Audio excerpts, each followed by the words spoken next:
irmãos, e a graça e a paz do Senhor Jesus, que todos estejam aí de coração alegre e para entregar o melhor culto ao Senhor neste momento. Quero aqui trazer como avisos principais o nosso momento de culto de oração na quarta-feira, que acontece sempre pelo P-Link, e você aí que ainda não teve a oportunidade de participar, venha participar nesse momento tão maravilhoso de comunhão, irmãos. Estejam conosco, tá certo? Toda quarta-feira às 19h30, o link lançado lá no grupo do WhatsApp, e você venha participar conosco. Quero também trazer a questão do funcionamento da nossa igreja, que a irmã Betânia está todas as manhãs de segunda a sexta, e o irmão Marcos aos sábados. Muito obrigada, irmãos, esse momento de alegria, e vamos estar aí no nosso culto nesta noite. Obrigada a todos, e assim como diz a palavra de Deus, até aqui nos ajudou o Senhor. Samuel 7:12. Amém? Irmãos e irmãs, eu quero aqui fazer um registro muito oportuno. Aliás, 2 registros. O primeiro de gratidão a Deus pela vida dos professores, dos coordenadores, dos diretores, todos os irmãos e irmãs, a partir da irmã Mirta, como coordenadora do Ministério da Educação Cristã, todos aqueles que estão envolvidos com o trabalho das crianças. Louvo a Deus, eu fico muito feliz por tudo que foi o Conexão Kids. Aliás, tudo que continuará sendo, porque os efeitos, os resultados, a repercussão, a reverberação daquilo que foi feito, do trabalho com muita dedicação, investimento de vidas. Houve esforço da igreja, sim, em termos financeiros, irmãos atenderam, não é? Mas acima de tudo a dedicação dos irmãos, o amor demonstrado às crianças, como elas vêm sendo alcançadas pelos ensinos da palavra de Deus, que os irmãos têm assim ministrado, e o Conexão Kid realmente nessa semana foi uma demonstração de carinho, de amor, de dedicação na obra do Senhor. Que o Senhor retribua aos irmãos e que cada criança seja uma grande bênção na sua casa. Não é? Possa dizer também no futuro, eu e minha casa serviremos ao Senhor. Não tem um melhor pintor do que Jesus. Jesus é o pintor, o melhor pintor do mundo, e Ele nos prepara, nos desenha, nos dá cor à vida, a alegria ao coração. Isso foi mostrado nesses dias. Deus seja louvado sempre. Louvo a Deus por todos os irmãos e irmãs, o ministério e a igreja, aquilo que vem sendo feito no Ministério de Crianças e na vida das crianças. Deus seja louvado. Que bom recebermos as crianças como Jesus as recebeu, porque das tais é o reino de Deus. Amém?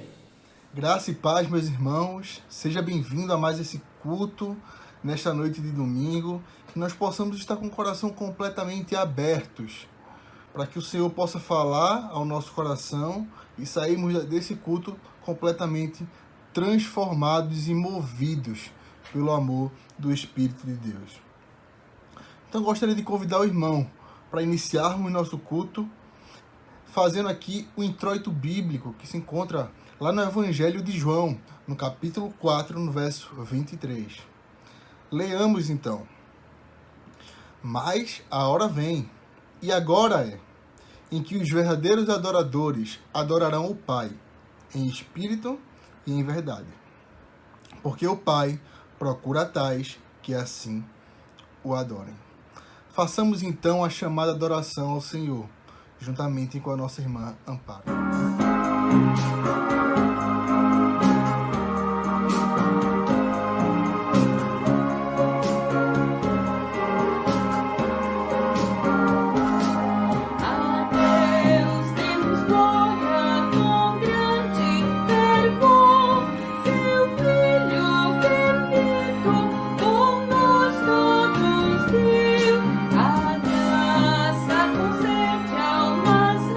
Pecador,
pois. Ó Deus, soberano Deus.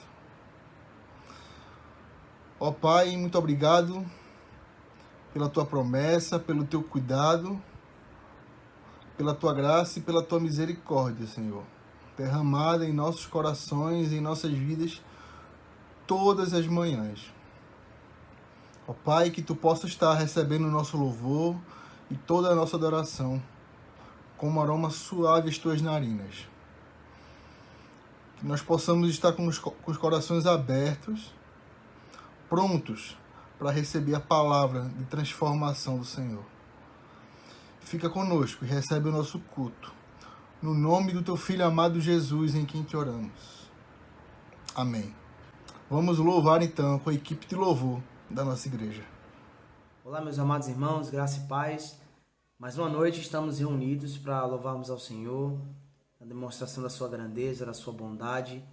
E eu convido todos os irmãos, também os visitantes, aqueles que estão nos assistindo através desse culto, que nós possamos juntos adorar o nome do Senhor nessa noite com alegria dos nossos corações.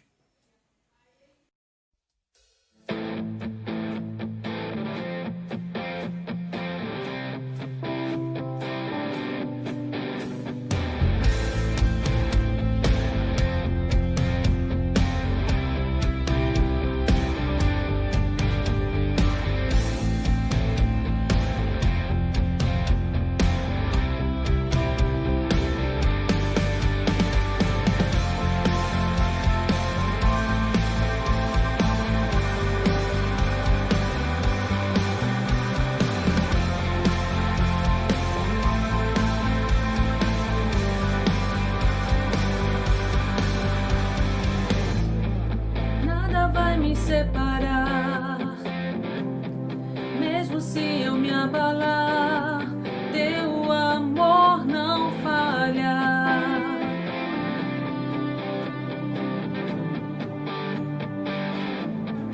Mesmo sem merecer, tua graça se derrama sobre mim, teu amor não falha.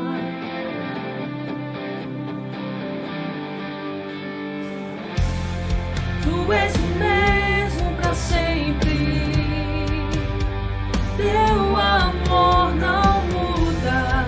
Se o choro dura uma noite, a alegria vem pela manhã.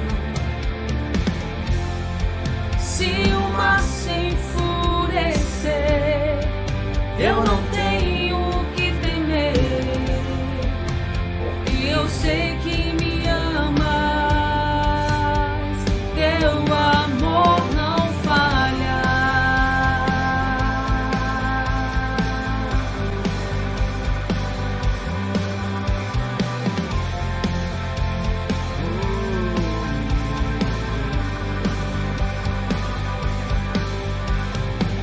Se o vento é forte e profundo o mar, tua presença vem me amparar. Teu amor não falha.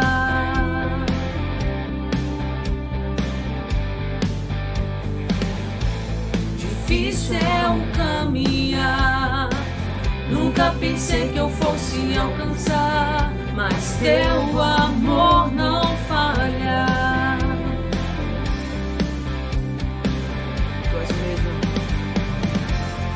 Tu és o mesmo para sempre, teu amor não muda. Se o choro dura uma noite, a alegria vem pela manhã. Se o mar se enfurecer, eu não tenho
se o mar se enfurecer, eu não tenho o que temer, porque eu sei que me amas, teu amor não falha,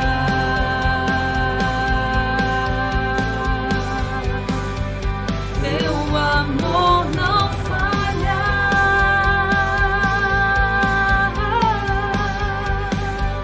teu amor não falha.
para se alegrar. Ele é a própria luz e as trevas vão fugir, tremer com sua voz, tremer com sua voz. Quão grande é o meu Deus, cantarei quão grande é o meu Deus, e todos vão te ver. Quão grande é o meu Deus.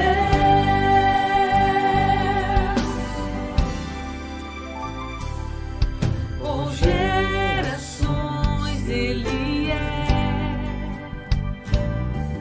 O tempo está em suas mãos, o começo e o fim, o começo e o fim.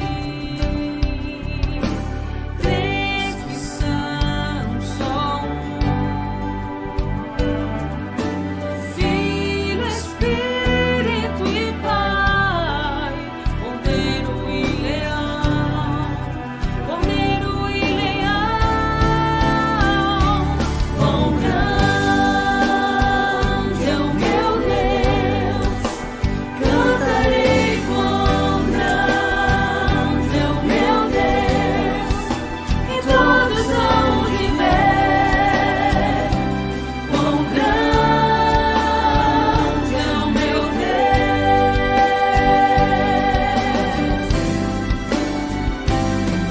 Sobre todo nome é o seu,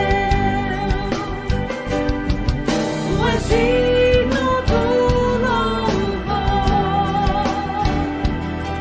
e eu cantarei quão grande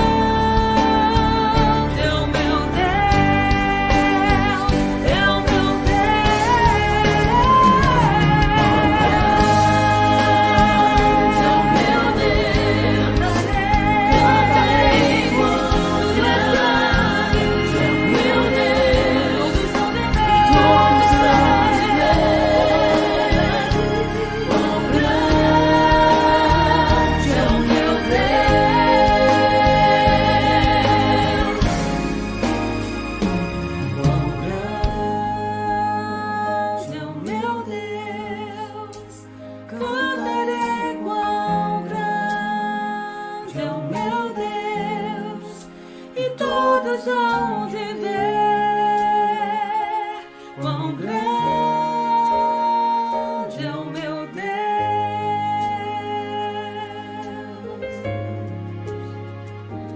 quão grande é o meu Deus, cantarei quão grande é o meu Deus, e todos vão te ver. Quão grande é o meu Deus, quão grande é o meu Deus, cantarei quão grande é o meu Deus, e todos vão te ver. Quão grande é o meu Deus, quão grande é o meu Deus, cantarei quão grande é o meu Deus, e todos vão te ver. Quão grande é o meu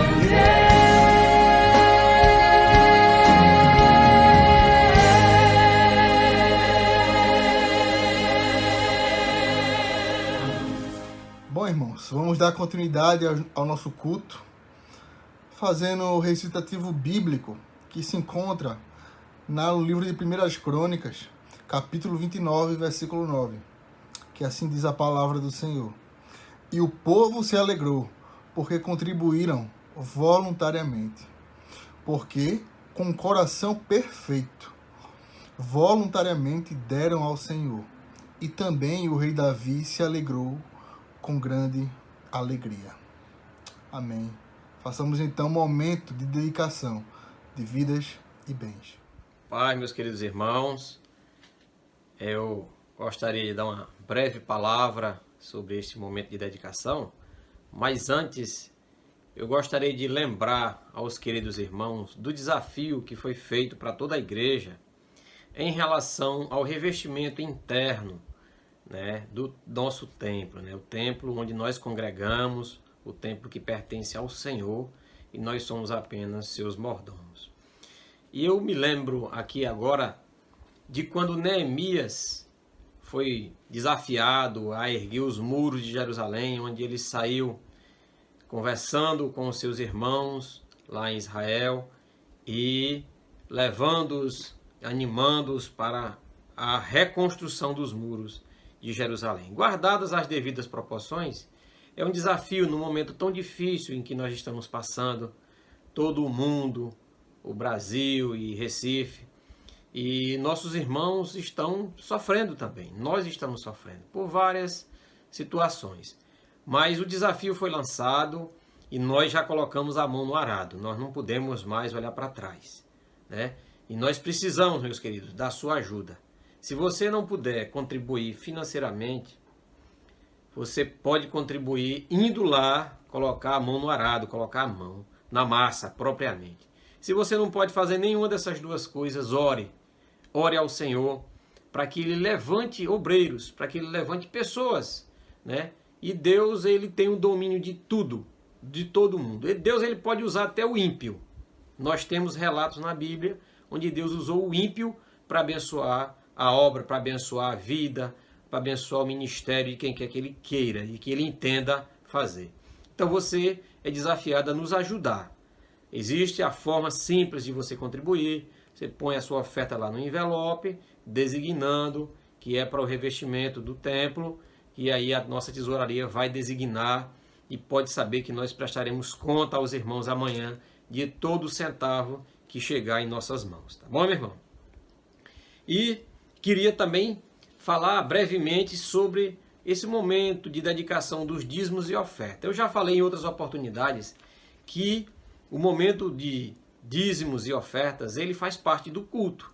Assim como a oração, como a leitura da palavra, como o louvor, uma pregação da palavra, fazem parte do culto. Então é um momento que nós não nos envergonhamos, nós não ficamos acanhados em falar sobre dízimo, porque é bíblico. Então nós não nos acanhamos não. Existe um texto muito conhecido de todos os irmãos, que está lá em Malaquias 3:10, onde ele diz: trazei todos, ou seja, todos nós devemos levar o dízimo e entregar na casa do tesouro. E onde é a casa do tesouro? A casa do tesouro é aquele lugar, aquela igreja onde você está congregando, onde você está se alimentando da palavra do Senhor. Ali é a casa do tesouro hoje. Você pode administrar o seu próprio dízimo? Não. O dízimo não é seu. Você não pode administrar o dízimo. Existem muitas pessoas, irmãos, que me perguntam: olha, eu posso ajudar um missionário, pegar do dízimo e ajudar um missionário? Eu posso ajudar os pobres, eu posso dar uma cesta básica tirando do dízimo? Não, o dízimo não é seu, não lhe pertence. Portanto, você não pode administrar o dízimo. Quer ver um exemplo? Você que paga imposto como eu, você pode dizer, quando você faz lá a sua declaração de imposto de renda, você diz: olha, eu quero usado na pavimentação da estrada tal. Não, você não administra isso. Então, da mesma forma, não é você que administra o dízimo. Deus colocou pessoas próprias com a responsabilidade para fazer essa administração. Então a desculpa é até plausível, é bonita, né? Quando você diz: eu vou ajudar os pobres e tal. Mas não é isso que Deus está pedindo, não. Deus não está pedindo que você faça isso, não. Deus está dizendo: deposite o dízimo na casa do tesouro. Então o nosso papel esbarra para aí. Eu entreguei lá o dízimo, pronto. Daí para frente é quem vai administrar. Você não está depositando o dízimo para o pastor, para o diácono, nem para o tesoureiro. Você está depositando o dízimo aos pés do Senhor. Quem vai administrar vai prestar contas também ao Senhor. E ele sabe disso, tá certo? Então a responsabilidade de quem está à frente da liderança é muito grande. Portanto, você não dá o dízimo ao pastor não, viu, meu irmão? Então, um lugar que você deve levar o seu dízimo na casa do tesouro é a igreja. E tem uma outra questão nesse mesmo versículo de Malaquias. Qual é o propósito, então, do dízimo?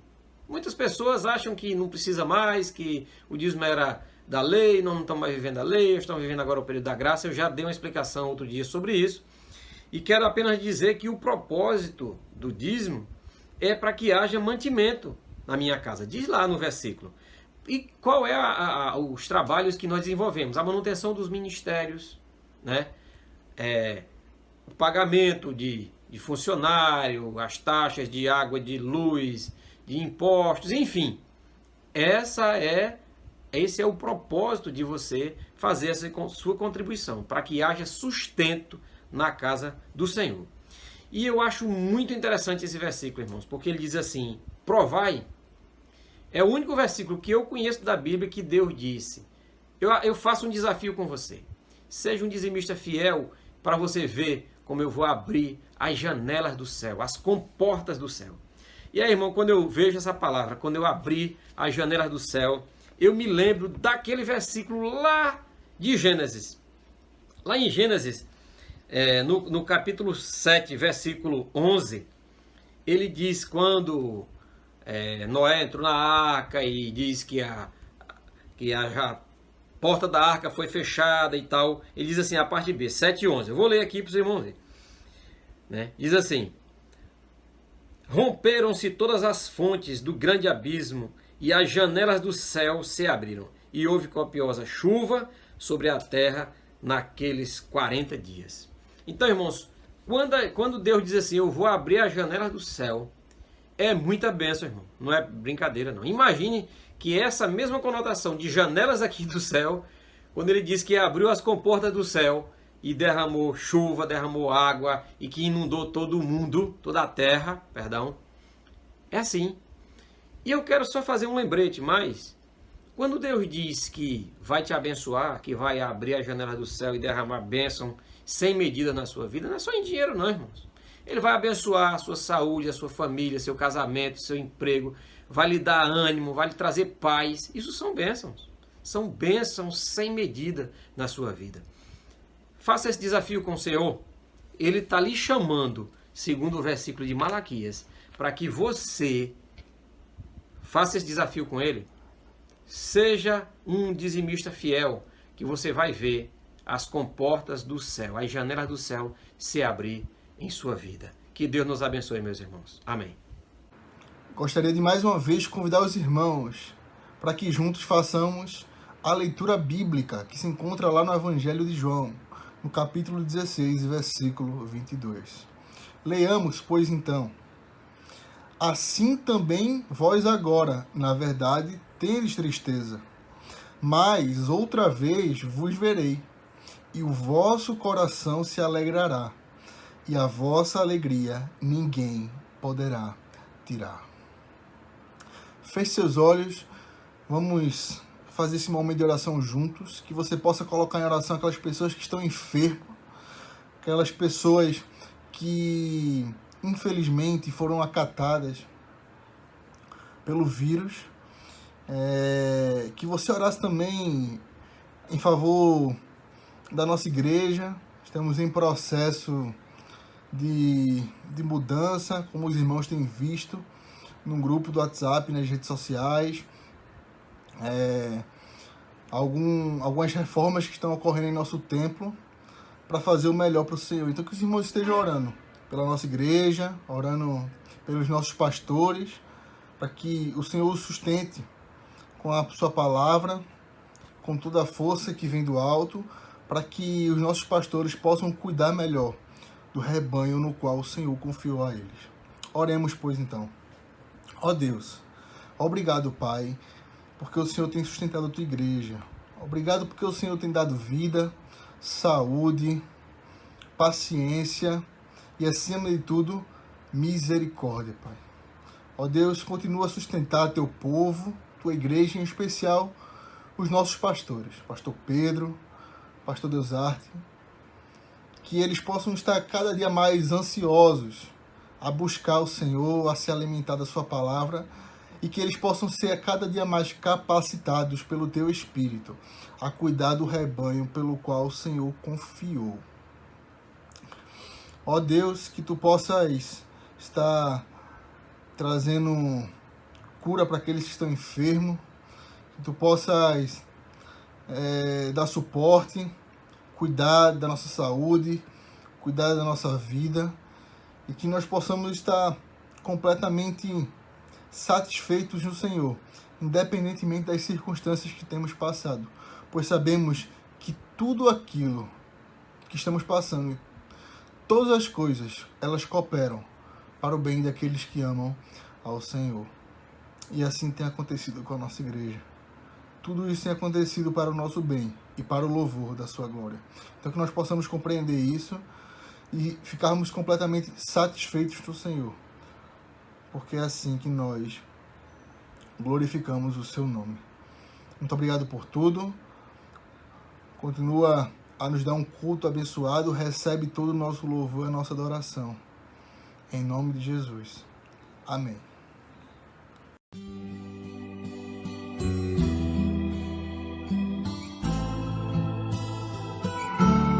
Se em teu viver existe um vazio,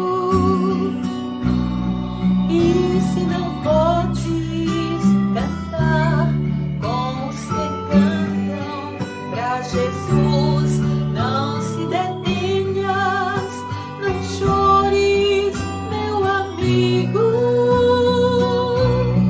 Cristo transforma as trevas em plena luz. Feliz serás, jamais verás tua vida em prantos se findar. Feliz serás se ao Senhor teu coração entregar. Contempla agora as bênçãos de Cristo, quando em sorriso tuas lágrimas Ele vai transformar, pra sempre guiará os teus caminhos e com amor ao céu te levará. Feliz serás, jamais verás tua vida em pranto se findar. Feliz serás se ao Senhor teu coração entregar. Teu coração entregar.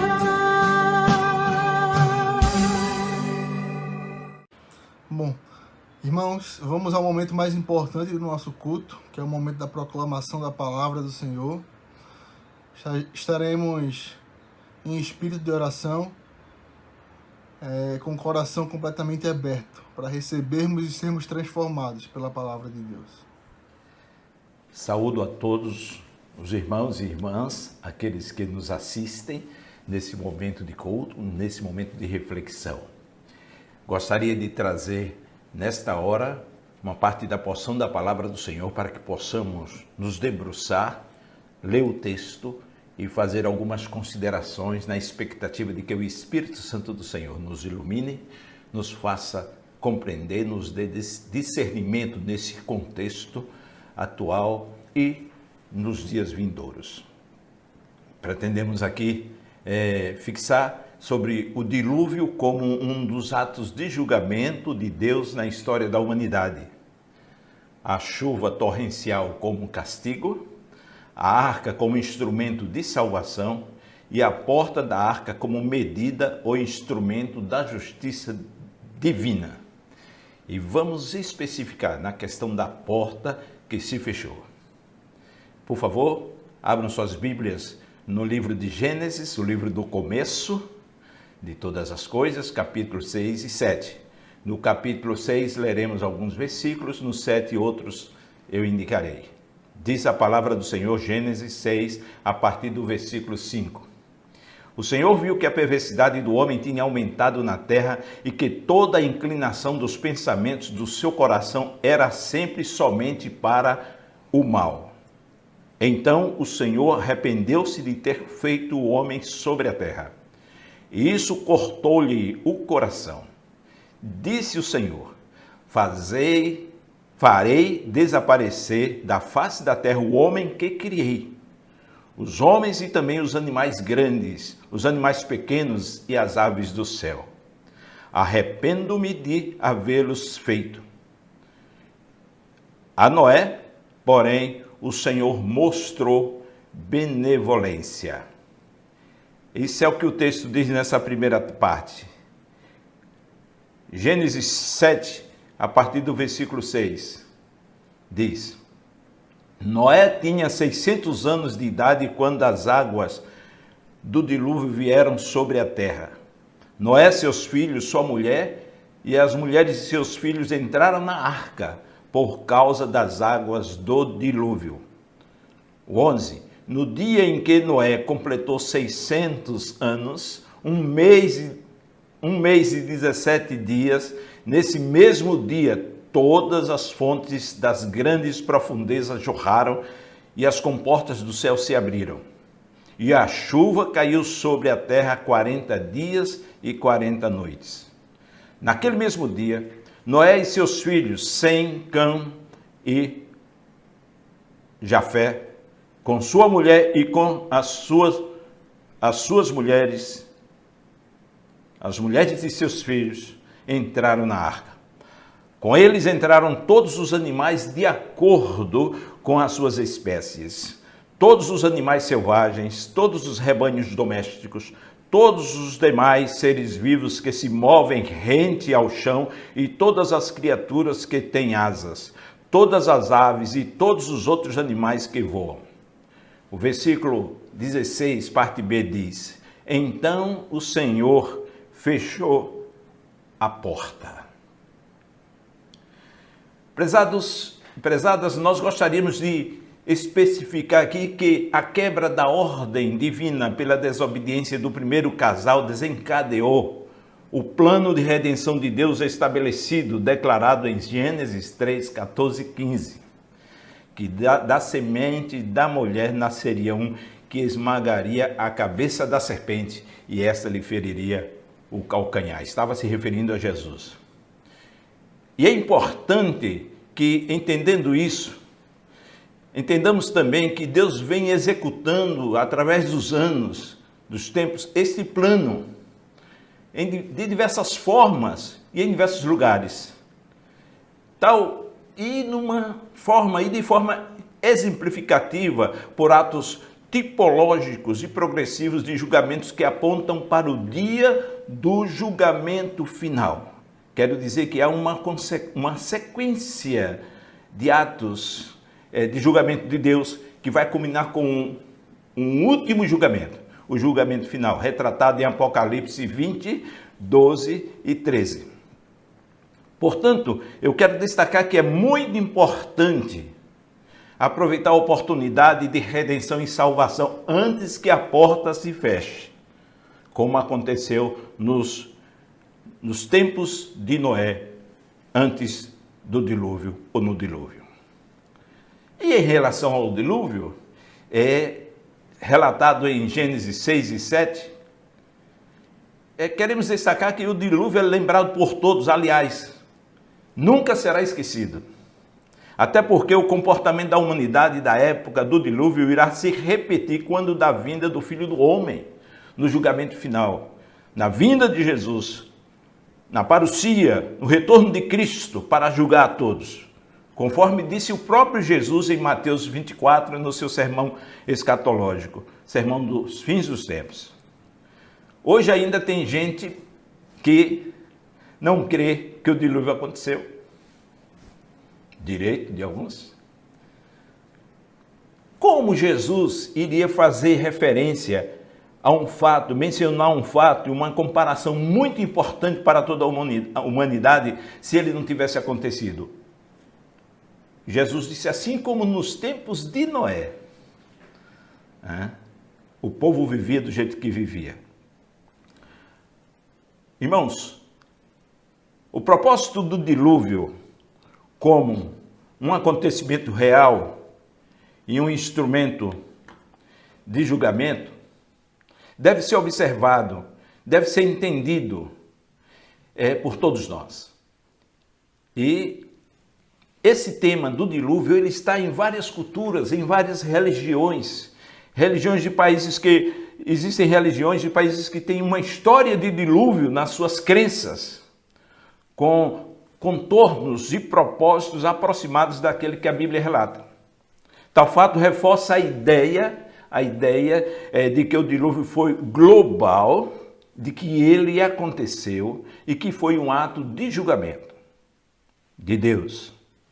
Importante registrar aqui, como alguns autores teólogos fazem, como o teólogo, o pastor Luiz Saião, dentre outros, registra aqui vários documentos no Egito, que existe uma história de um dilúvio.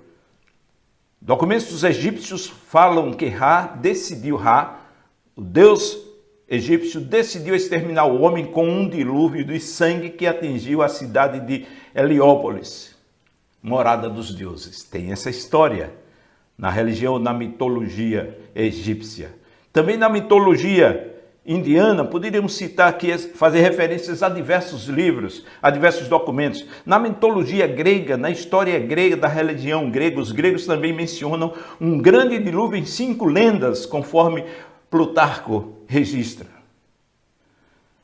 Na mais importante, Zeus, o Deus, envia um dilúvio no qual Deucalão e Pirra salvaram os filhos e os animais a bordo de um navio na forma de caixa.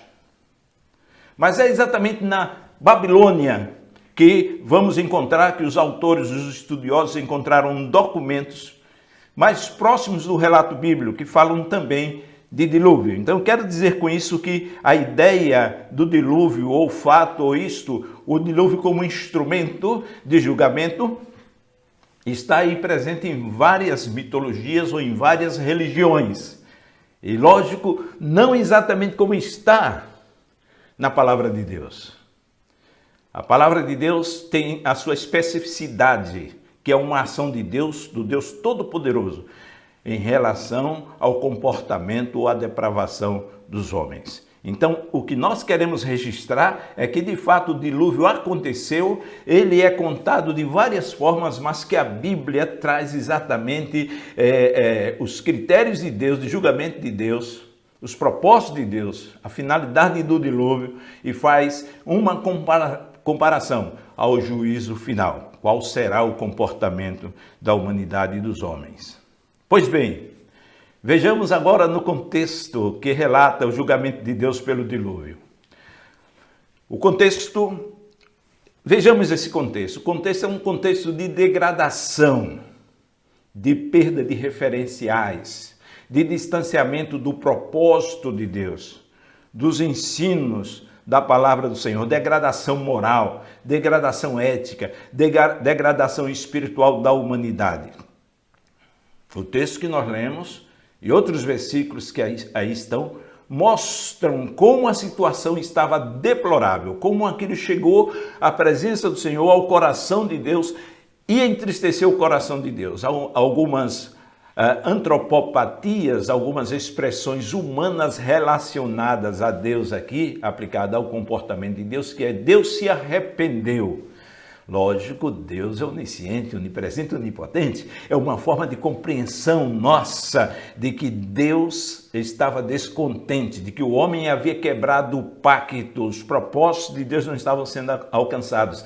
A raça humana, a humanidade, à época, havia se depravado de tal forma que não poderia continuar daquele jeito. E aí Deus decide, há uma decisão divina de julgar, de proferir o julgamento.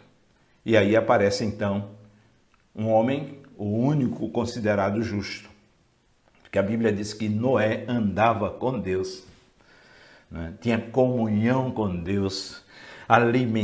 se alimentava e praticava e vivia sua fé em Deus e com Deus. Deus então chama Noé e a sua família. Ele dá uma missão redentora. Aqui para alguns nós temos como uma tipologia da graça de Deus que seria revelada e foi revelada em Jesus Cristo. Um homem, uma família, uma arca e uma missão. E este homem foi Noé. Essa família foi a família de Noé. É importante, irmãos, que observemos aqui alguns aspectos diante dessa situação que fez com que Deus decidisse julgar. Estabeleceu um julgamento nesse aspecto. O dilúvio como um dos critérios ou forma histórica dos atos de julgamento de Deus.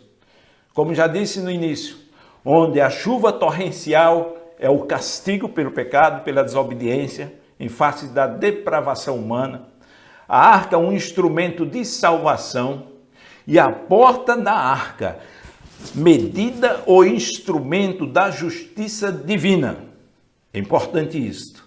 A porta da arca como medida ou instrumento da justiça divina.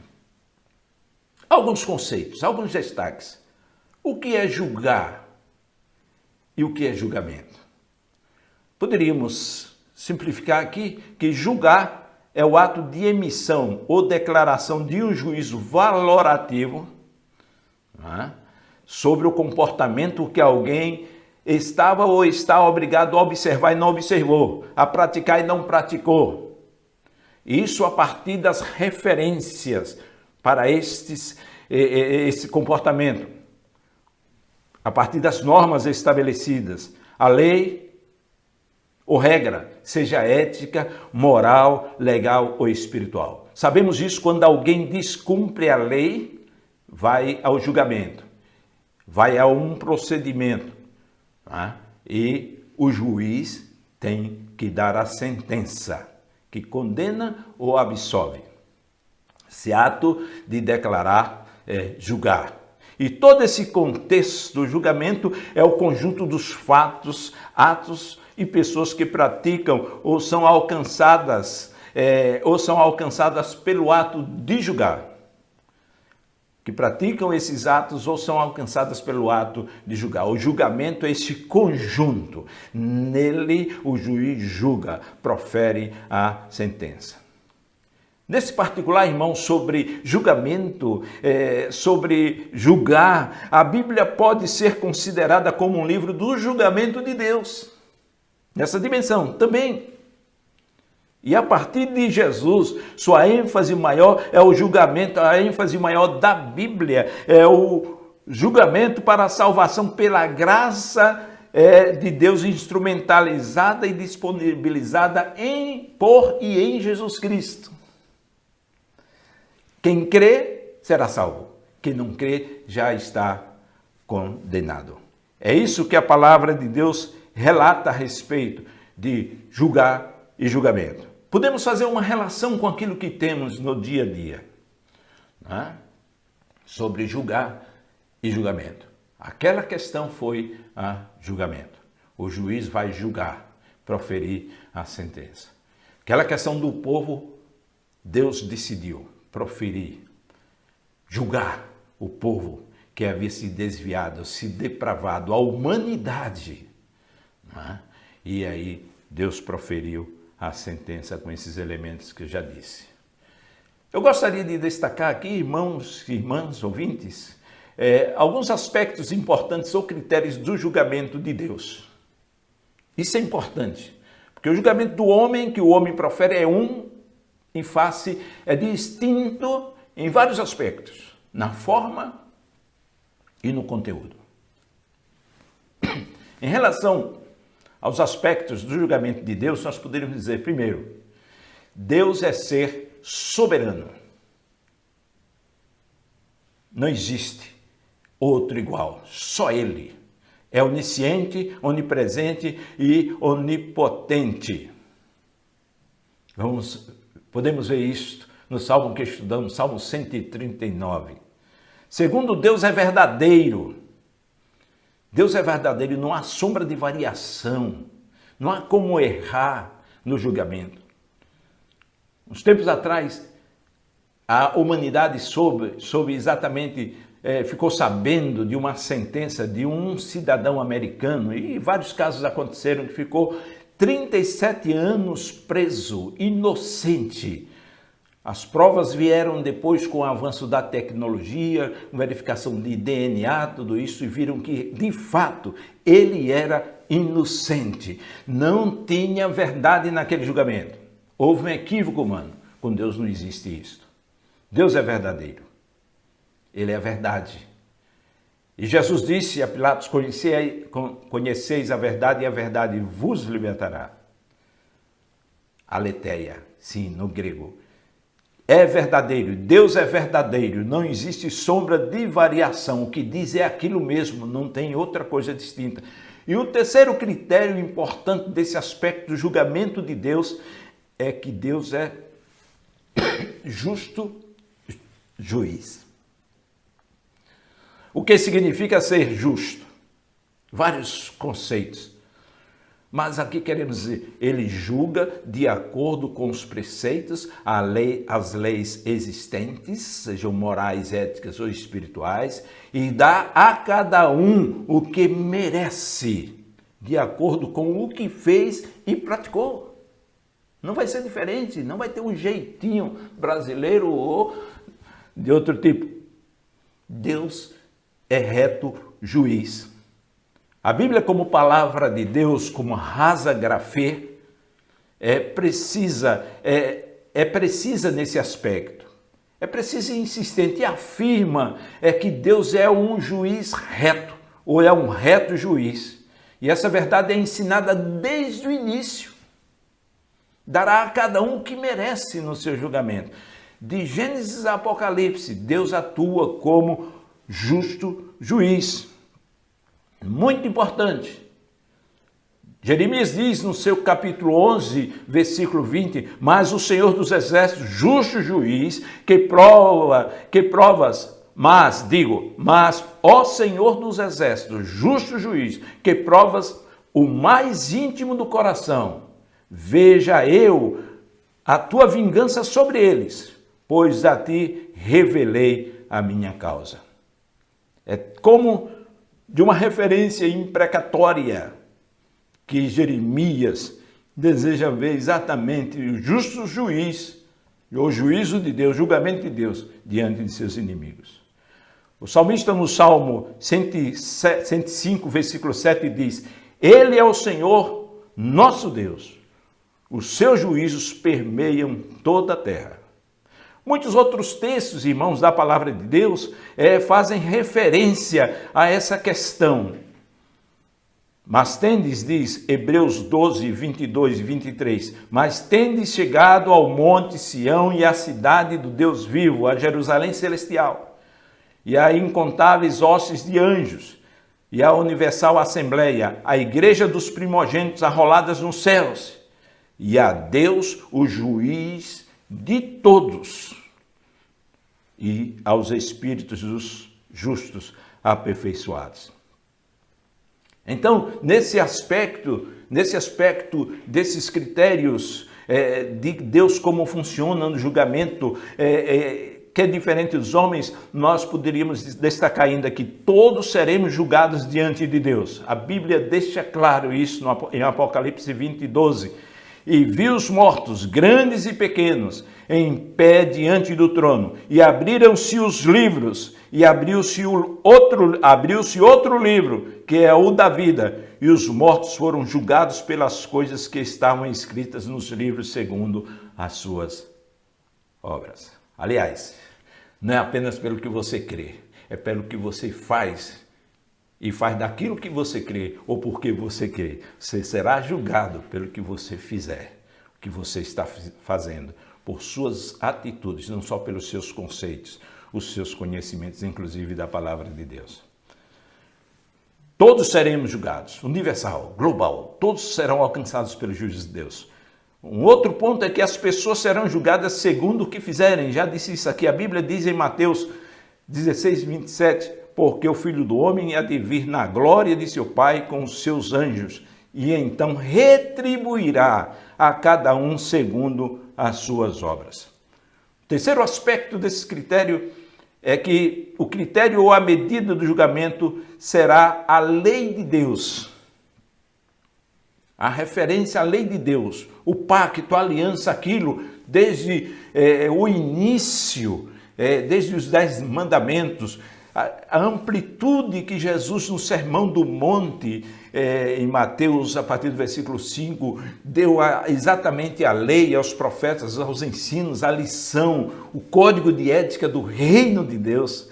Tudo isto, então, essas serão as referências, serão as medidas para o julgamento de Deus. Você será confrontado exatamente diante daquilo que Jesus ensinou, daquilo que está estabelecido. A Bíblia diz em Tiago 2, 10 e 12 a 12, pois qualquer que guardar toda a lei, mas tropeçar em um só ponto, tem se tornado culpado de todos. Porque o mesmo que disse, não adulterarás, também disse, não matarás. Ora, se não cometes adultério, mas é homicida, te has tornado transgressor da lei. Falai de tal maneira, e de tal maneira procedei, como havendo de ser julgados pela lei da liberdade. É a lei do coração, da consciência. Aquilo que você, a partir da palavra de Deus, entende e pela iluminação do Espírito Santo, compreende e deve praticar e deve viver. O julgamento de Deus também é um julgamento justo. O julgamento de Deus será justo, como disse, é um justo juiz. Porquanto determinou, diz Lucas em Atos 17, 31, determinou um dia em que, com justiça, de julgar todo mundo por meio do varão que para isso ordenou. E disso tem dado certeza a todos, ressuscitando dentre os mortos. O varão é Jesus Cristo.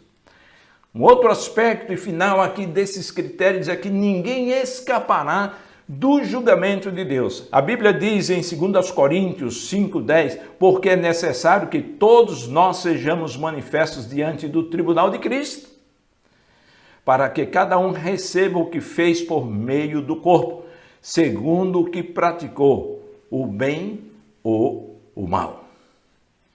Muito importante entendermos isto. Mas muito importante também, no outro aspecto, entendermos o ponto crucial do critério da justiça de Deus a partir do caso do dilúvio. É importante, irmãos, porque o Senhor virá como juiz. O Senhor é o nosso Salvador, é o nosso Redentor, perdoa os nossos pecados. Nós estamos sob a graça de Deus revelada em Cristo Jesus. Pela graça sois salvos por meio da fé. Isso não vem de vós, é dom de Deus. Não vem das obras para que ninguém se glorie. As obras não são para a salvação, são resultado da salvação do coração de um salvo. Muito importante entendermos isto, porque muitas pessoas estão achando que depois, ao final, a bondade de Deus, o amor de Deus no julgamento será praticado, será considerado também com a justiça, diante da justiça de Deus, que dará a cada um o que merece. Ponto crucial, irmãos, voltando ao tema do dilúvio, no caso do dilúvio, é exatamente aquele onde a oportunidade de mudar o comportamento, a vida, ou no caso de ser salvo do dilúvio, terminou. Tem um momento em que a oportunidade terminou. Isto, quem partiu e partiu sem salvação, terminou, a porta se fechou. Haverá um tempo no julgamento de Deus que não se poderá mais utilizar ou manejar recursos. Pedir perdão. É julgamento já. Está aí, o livro se abre, aquilo que você fez ou deixou de fazer. No texto de Gênesis que lemos, esse momento crucial acontece quando a porta da arca foi fechada, e fechada por Deus. É importante, irmãos, considerar que não ficou com Noé a chave da porta da arca. O texto nos dá a entender que Deus, como diz, Deus fechou a porta da arca, dá a entender que foi por fora, certo? Noé não tinha essa chave. Imaginem, porque eles chegaram ali à arca e entraram todos da arca, a porta foi fechada e depois, só depois de 7 dias é que começou a chover torrencialmente e o povo se deu conta de que o dilúvio era verdadeiro, que a mensagem de Noé há quase 100 anos vinha anunciando a construção da arca, era verdade e o povo não se deu conta porque eles estavam para outras coisas, estavam se corrompendo cada vez mais. Imaginem um parente de Noé ou da esposa dos filhos de Noé, não é? Batendo a porta, sou eu, é possível. Mas estava fechada. E Noé não tinha esse controle. Nós não temos esse controle. E esse é um ponto crucial da justiça de Deus. É um critério de justiça. Chegará um momento em que não haverá mais oportunidade. Lembram da parábola das 10 virgens? 5 sensatas e 5 insensatas. O noivo chegou. 5 tinham ido procurar azeite, comprar azeite, porque as lâmpadas, os candeeiros, o azeite era pouco. Quando elas chegaram, a porta estava fechada, não é? E ninguém pôde entrar. É importante observarmos isto, porque muitas pessoas estão pensando, inclusive criando até teologicamente, não é? Doutrinariamente, uma oportunidade de redenção depois da morte. Não existe. Sabemos que historicamente se criaram muitas coisas. Os pecados não são purgados de outra forma, não é? Os pecados são perdoados por Jesus quando você decide crer nele, cumprir a palavra dele. Não é? Então, não existe outra oportunidade depois do momento. O homem está determinado a morrer uma só vez, diz o escritor aos Hebreus, vindo depois disso o juízo. É muito importante observarmos isto, porque muitas pessoas têm deixado para depois. Eu vou ter uma oportunidade, Deus é bondoso, Deus é amor, mas também é justiça. E no julgamento, o amor de Deus será praticado também a partir da justiça e com justiça. É importante, irmãos, observarmos isto. Os muitos que se perderam ali no dilúvio, os poucos que se salvaram no dilúvio, há uma equivalência. Os apóstolos perguntaram a Jesus, são muitos os que haverão de se salvar? E Jesus disse, esforçai-vos por entrar pela porta estreita, porque larga e espaçosa é a porta e o caminho que conduz à perdição. Sim, nós podemos ver que existe um núcleo, uma relação nuclear entre o comportamento das pessoas ali, nos dias que antecederam ao dilúvio, como também nesses dias até a vinda de Jesus para julgar a todos nós. O comportamento do povo continuou o mesmo. Não é? Jesus disse assim, o homem continua desprezando, o homem vai continuar desprezando, não vai buscar em primeiro lugar o reino de Deus como eu tenho anunciado. O homem vai continuar fazendo como fez a humanidade, todos, como eles fizeram nos dias que antecederam ao dilúvio. Disse Jesus em Mateus 24, 37, 39, e como foi nos dias de Noé, assim será também a vinda do Filho do Homem. Porquanto, assim como nos dias anteriores ao dilúvio, comiam, bebiam, casavam e davam-se em casamento, até ao dia em que Noé entrou na arca, e não perceberam até que veio o dilúvio e os levou a todos, assim será também a vinda do Filho do Homem. Vai acontecer da mesma forma, irmãos. Jesus disse, não é brincadeira. Meu amigo, minha amiga, vai acontecer. Que você não esteja aí entre os muitos que se perderão. Noé pregou, anunciou o dilúvio e também o arrependimento, a mudança, a transformação do povo. O povo casava-se, dava-se em casamento, estava voltado para suas próprias coisas. Não tinha observância às coisas de Deus. Não tinham consideração às coisas de Deus. Irmãos, aí temos esse exemplo.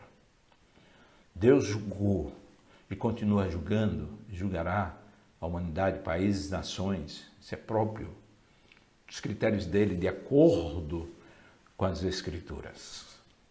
Devemos ter muito cuidado em relacionar alguma coisa a Deus, mas também devemos ter outro cuidado de não deixar de fazê-lo se as evidências bíblicas estão ali.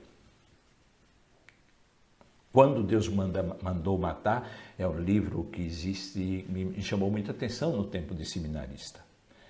Né? E aí a gente pensa que Deus manda matar, mas é o homem mesmo que se escolhe, que escolhe. Né? O salário do pecado é a morte, mas o dom gratuito de Deus é a salvação em Cristo Jesus. Salvação eterna. É o homem que escolhe morrer. Jesus diz que por amor Deus nos escolheu primeiro. Mas o homem continua escolhendo outras coisas. A justiça de Deus, irmãos, não tem favoritismo. Não tem. Deus não vai separar um por questão de nacionalidade, etnia, cor, condição social. Não. Todos estamos no mesmo plano. Não tem favor, não tem parcialidade.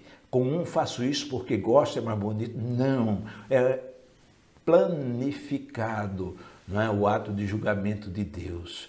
Todos seremos iguais, pastores, diáconos, ovelhas, enfim, liderança, cidadão, presidente, governantes, todos iguais diante do tribunal de Cristo. Todo aquele que pecar sem a lei, diz a palavra de Deus, Romanos 2, 11 e 13, sem a lei também perecerá. E todo aquele que pecar sob a lei, pela lei será julgado. Porque não são os que ouvem a lei que são justos aos olhos de Deus, mas os que obedecem à lei, estes serão declarados justos. Disse Paulo, deixou muito bem registrado. Mutatis mutandis, ou seja, mudando o que tem que mudar. O dilúvio foi um ato de julgamento de Deus. Como dissemos, onde a chuva foi o castigo pela desobediência do povo, a quebra dos preceitos do Senhor. A arca, Noé, a família arca, instrumentos de salvação, numa tipologia à graça de Deus em Cristo Jesus. E a porta fechada foi um critério de justiça do Senhor. Vai ter um momento que você não vai poder fazer mais nada. Você vai ter que se deixar ser engolido pelo dilúvio dos tempos atuais, pela imoralidade, ser ceifado. É importante que você observe isso. Deus exige arrependimento. Deus exige arrependimento de todo aquele que busca o perdão. E Ele está esperando a cada um. O povo da época do dilúvio, a humanidade, à exceção de Noé e sua família, buscou outras coisas. E aquelas coisas que quebravam a ordem das coisas, daquilo que Deus tinha estabelecido. O povo vivia em desacordo com a palavra do Senhor. E, como todos somos pecadores, desde o Éden, e Deus criou o plano de redenção, a promessa lá que eu fiz referência em Gênesis 3, e Deus vem julgando, vem preparando, instrumentalizando, se revelou em Jesus Cristo. E Jesus Cristo disse, vinde a mim todos vós que estáis cansados e oprimidos, e eu vos aliviarei. Tomai sobre vós o meu jugo, que sou manso e humilde de coração, e encontrareis descanso para as vossas almas. Somente os pecadores que se arrependem, os homens que se arrependem, a Bíblia diz que todos somos pecadores, todos pecaram e destituídos estão da glória de Deus. E somente os pecadores que se arrependem, que creem em Jesus Cristo, que o recebem como Senhor e Salvador de sua vida, de suas vidas, poderão entrar na arca, poderão ser salvos. João, para terminar, diz assim em Apocalipse 20, 12 e 13. E vi os mortos, grandes e pequenos, que estavam diante do trono. Li esse texto.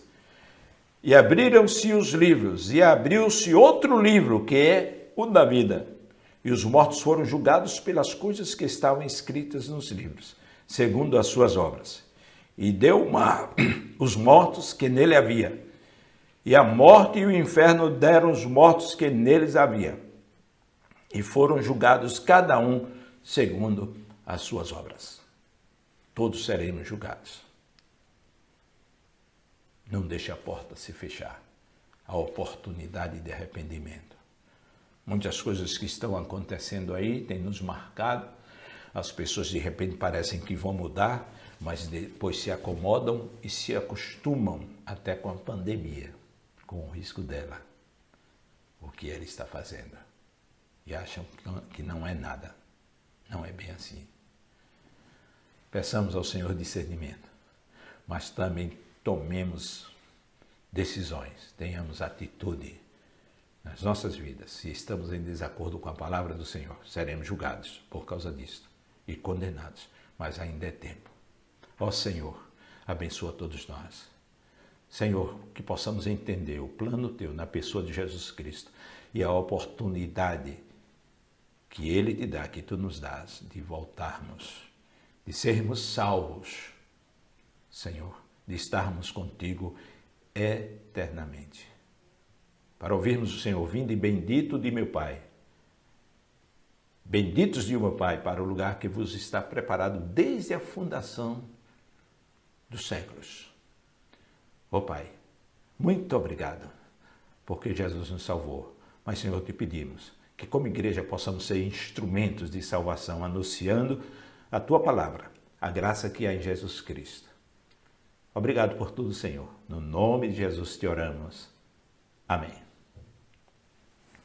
Amém. Louvamos a Deus pela vida do nosso pastor Pedro, pela palavra então trazida da parte de Deus através da vida dele. Que nós possamos ter uma semana abençoada na presença de Deus. Que você possa estar cada dia mais encorajado a viver em um relacionamento intenso com o Senhor. Feche seus olhos e vamos orar. Ó Deus, obrigado por este culto. Obrigado pela oportunidade que o Senhor tem nos dado de nos reunirmos digitalmente em razão de tantas circunstâncias que temos passado. Ó Deus, obrigado pela Tua palavra, falada aos nossos corações, que tudo aquilo que foi pregado nesta noite possa ser colocado em prática nas nossas vidas. Nos dá um resto de semana abençoado, na Tua santa paz, em nome de Jesus. Amém. Até a próxima quarta-feira no culto de oração e que o irmão tenha uma semana abençoada.